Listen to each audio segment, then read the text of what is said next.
अग्नि पुराण अरण्य कांड की संक्षिप्त कथा। श्री रामचंद्र जी ने महर्षि वशिष्ठ को माताओं को प्रणाम करके उन सबको भरत के साथ विदा कर दिया। तत्पश्चात महर्षि ने अत्रि के साथ उनके पत्नी अनुसुईया को,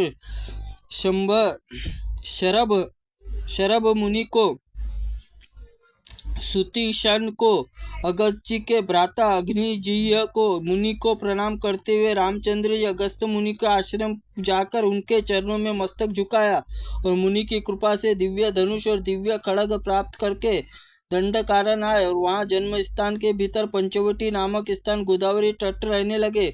एक दिन शर्पंखा नाम वाली भयंकर राक्षसी राम लक्ष्मण सीता को खा जाने के लिए पंचवटी आई और वहां उन्हें रामचंद्र जी को अत्यंत मनोहर रूप देखकर काम के अधीन हो गई और बोली,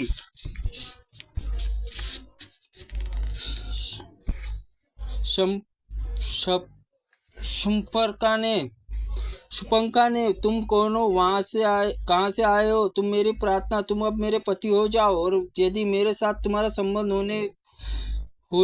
होने में ये दोनों सीता और लक्ष्मण बाधक है तो मैं इन दोनों को अभी खा लेती हूँ।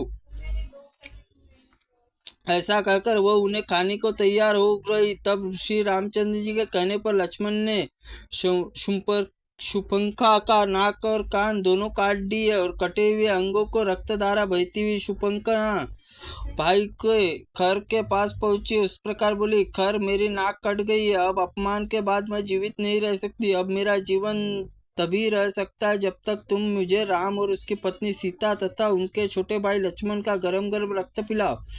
खर के उसको बहुत अच्छा कहकर शांत किया और दूषण और त्रिशरा 14,000 राक्षसों की सेना लेकर रामचंद्र जी पर चढ़ाई करी और राम जी ने सबको समान सामना किया और बांधों से राक्षसों को बींधना आरंभ किया। शत्रुओं को हाथी, घोड़े, रथ और पैदल सहित समस्त चतुरंगनी सेना को यमलोक को पहुंचा दिया और उनके साथ युद्ध करने भयंकर राक्षस कर, दूषण और त्रिशरा को भी मौत के घाट और शुपंखना लंका गई और रावण के सामने जाकर पृथ्वी पर गिर पड़ी और क्रोध से भरकर रावण ने कहा, अरे तू जा और रक्षक कहलाने योग्य नहीं है। खर आदि राक्षसों का संहार करने वाले राम की पत्नी सीता को हर ले। मैं राम और लक्ष्मण का रक्त पीकर जीवित रहूंगी, अन्यथा नहीं। शुपंखना की बात सुनकर रावण ने कहा कि अच्छा, ऐसा ही होगा।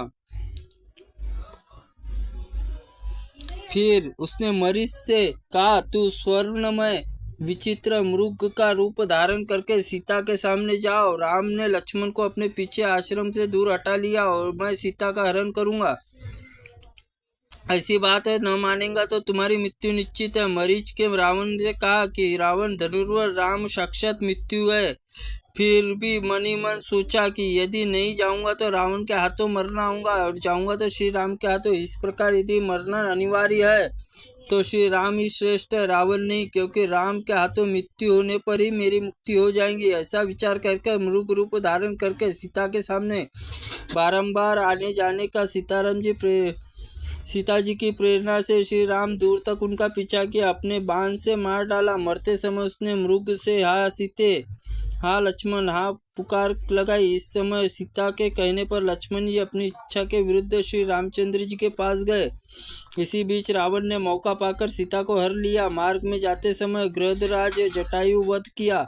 जटायु ने उसके रथ को नष्ट कर डाला। रथ के न रहने से रावण सीता को कंधे पर बिठाकर उसे लंका में ले जाकर अशोक वाटिका में रखा और फिर सीता बोले, तुम मेरी पटरानी बन जाओ। तुम राक्षसी की ओर देखकर यहाँ निच्चारियों की इसकी रखवाली करो।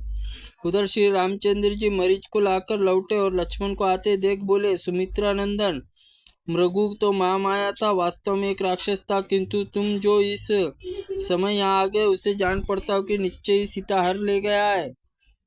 श्री रामचंद्र जी आश्रम गए किंतु वहां पर सीता नहीं दिखाई दी। उस समय वे आर्त होकर शोक में विलाप करने लगे, हाँ प्रिय हे जानकी, तू छोड़कर कहाँ चली गई? लक्ष्मण श्री राम को सांत्वना देते तब वन में घूम घूम कर सीता की खोज करने। इसी प्रकार जटायु से भेंट हुई। जटायु ने यह कहकर सीता को रावण का हर ले गया, प्राण त्याग दिया। श्री रघुनाथ जी ने अपने हाथ से जटायु का दाह संस्कार किया। इसके बाद कबंध वध किया। कबंध ने शाप मुक्त होकर रामचंद्र जी का आप सुग्रीव से मिलिए।